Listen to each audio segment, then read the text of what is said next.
los humanos y en este caso también, y la polémica, los desnudos. Finlandia entonces se copó y dio el ok.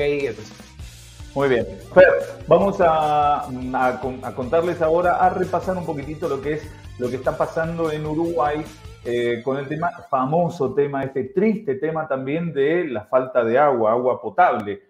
Pero está bien, Montevideo está cruzando el Río de la Plata. ¿Por qué Montevideo tiene esos problemas y la Ciudad Autónoma de Buenos Aires todavía digo yo, no tiene semejante problema de falta de agua? Vamos a hablar con Miguel Pascual, él es investigador del CONICET, del Instituto Patagónico para el Estudio de los Ecosistemas Continentales. Para entender un poquitito de esto, lo sumamos a Miguel y le decimos muy buenos días, Miguel, y muchísimas gracias por estar con nosotros. ¿Cómo están? Bienvenido. Sí, ¿qué tal? Buenos días, muchas gracias por invitar. Bueno, Miguel, es el río más ancho del mundo, es prácticamente un mar. Yo imagino los conquistadores que llegaron, que no sabían que era un río, pero así todo, no deja de ser un río. Y del otro lado de la costa hay un problema gravísimo que no está todavía presente en la Ciudad Autónoma de Buenos Aires. ¿Por qué? Bueno, hay un tema, siempre como toda crisis hídrica, hay una parte que tiene que ver con la naturaleza, ¿no? Y con las señales climáticas, lo que decimos lo biofísico, ¿no? Las cuestiones ambientales. Y hay otra parte que tiene que ver con la gestión, que es cómo los humanos enfrentamos a esos problemas que el ambiente nos propone, esos desafíos, ¿no? En el caso de Uruguay, el problema fue que hay una señal climática que genera conflicto, que es lo que se llama el fenómeno de la Niña, que en esta parte del mundo nos produce sequías prolongadas, y en este caso ese fenómeno de la Niña es más prolongado que lo habitual o que lo que se había visto históricamente, lo cual produjo una baja en la disposición de agua. Eso es real para los dos lados del Río de la Plata, digamos, ¿no? Es una señal climática común que recibimos de los dos lados.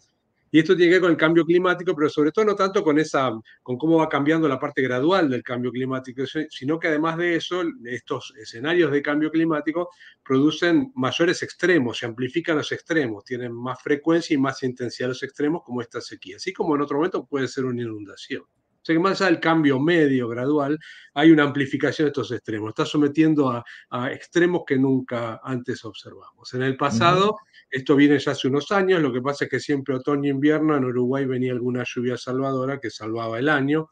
Lo que pasó es que este año eso no pasó. Y entonces Uruguay, Montevideo particularmente, tiene un suministro de agua que depende de una única fuente, que es el río Santa Lucía, que sufrió esta sequía. Y entonces, bueno, las reservas bajaron hasta niveles ultracríticos como nunca antes se habían observado y con una dependencia exclusiva de una sola fuente, que es este río, que es un río interno. Con respecto al Río de la Plata, que sería la fuente lógica alternativa, en el caso del norte del Río de la Plata, la costa uruguaya, el Río de la Plata tiene mucha más influencia marina, así que es salobre el agua. Entonces no es agua directamente consumible, habría que someterlo a un proceso de salinización. Bien. Así que eso es lo que pasó en el caso de Montevideo, dependencia de una sola fuente, confiar de alguna manera en lo que había pasado antes y no prever un extremo nuevo, ¿no? Una situación nueva. Ahí aparece la cuestión de la gestión, Miguel, porque por un lado usted nos explicaba el tema natural, lo sufre el planeta. Ahora, el error humano, ¿cuál ha sido en el caso de la capital uruguaya?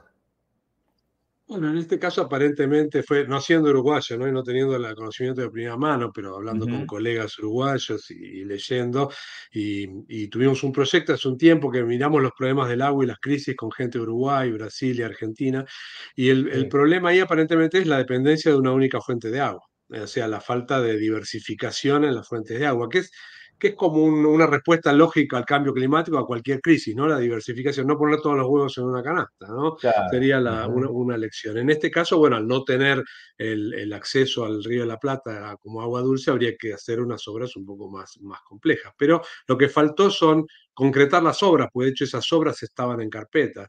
Creo que fue el expresidente Mujica que dijo, nos dormimos o algo así, para querer decir que esas obras que estaban en carpeta no se concluyeron a tiempo como para enfrentar esta crisis. Y ahí es la parte de gestión, ¿no? Leer mal el pasado de alguna manera, interpretarlo hacia el futuro benévolamente y no tener en cuenta estos extremos, tener en cuenta cosas que nunca pasaron.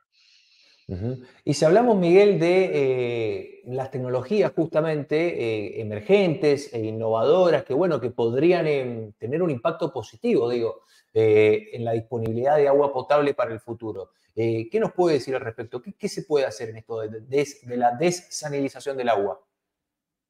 Bueno, la desalinización del agua es un proceso que todavía es muy caro, es totalmente caro. O sea, es muy poco probable que lugares que tienen una dependencia de agua, que tienen una existencia de agua superficial o de agua incluso subterránea, vayan a desalinizar. En general, todavía los costos de desalinizar son mucho más grandes que los de disponer de cualquiera de estas otras fuentes. Pero esos costos están bajando, obviamente, a medida que la tecnología va mejorando, los costos van bajando y esa tecnología va siendo cada vez está más disponible y yo supongo que en unos años va a ser una cuestión mucho más competitiva con las otras fuentes de energía y se va a poder acceder a agua que hoy, bueno, de alguna manera está económicamente vedado, más allá de que exista la tecnología, ¿no? Para hacerlo. Ujú. Así que es previsible que se va a sumar el agua marina como un suministro para muchas ciudades, ¿no? Miguel, yo no sé si es posible hacer una especie de pronóstico, porque por ahí cuando tenemos vecinos tan cercanos que están sufriendo esta situación, uno mira puertas adentro y piensa, bueno, no solamente Buenos Aires, tenemos provincias como por ejemplo las Patagónicas, provincias que dependían de ríos de montaña, que hoy los ríos de montaña son cauces nada más.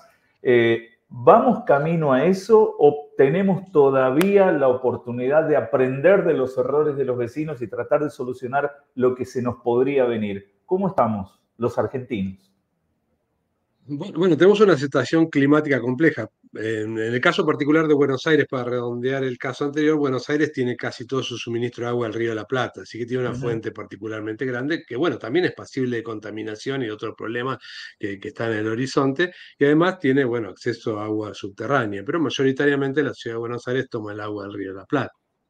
Así que en eso se diferencia de la situación de Uruguay. Tiene un poco más diversificada, si se quiere, sus fuentes de agua. En el caso de Claro. Patagonia, que es con el cual yo estoy más familiarizado, que es la misma señal climática que ustedes tienen en Mendoza, ese es un agua distinta. Esa agua, en vez de venir del Amazonas o venir con lluvias del norte, del Atlántico, viene del Pacífico, ¿no? Nuestra agua en Mendoza, en la Patagonia, en la zona andina, viene del Pacífico.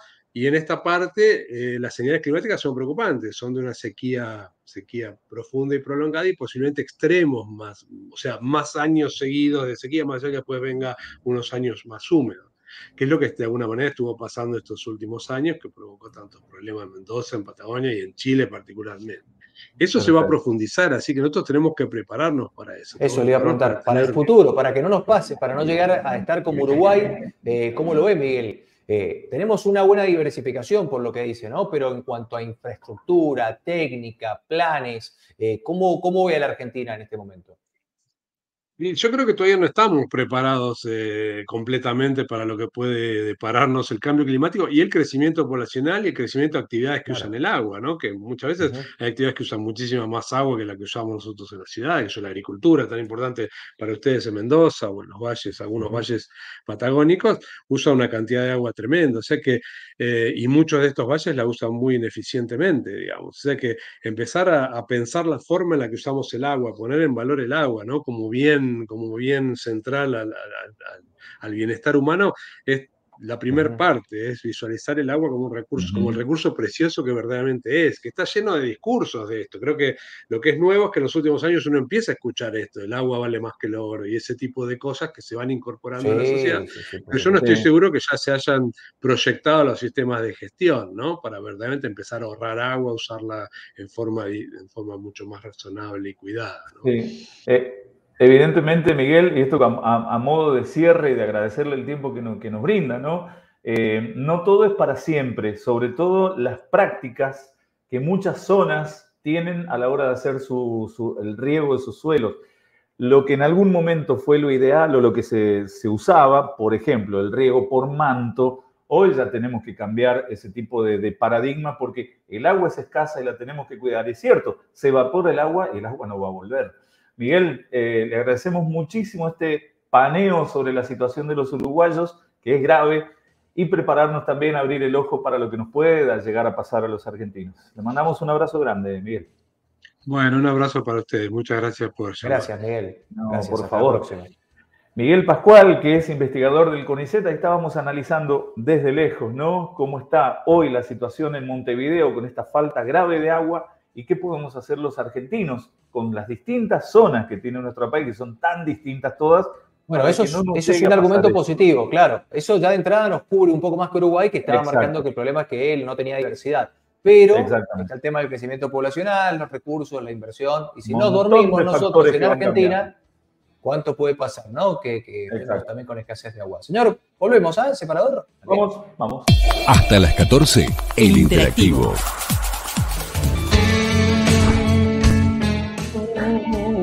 Bueno, ¿qué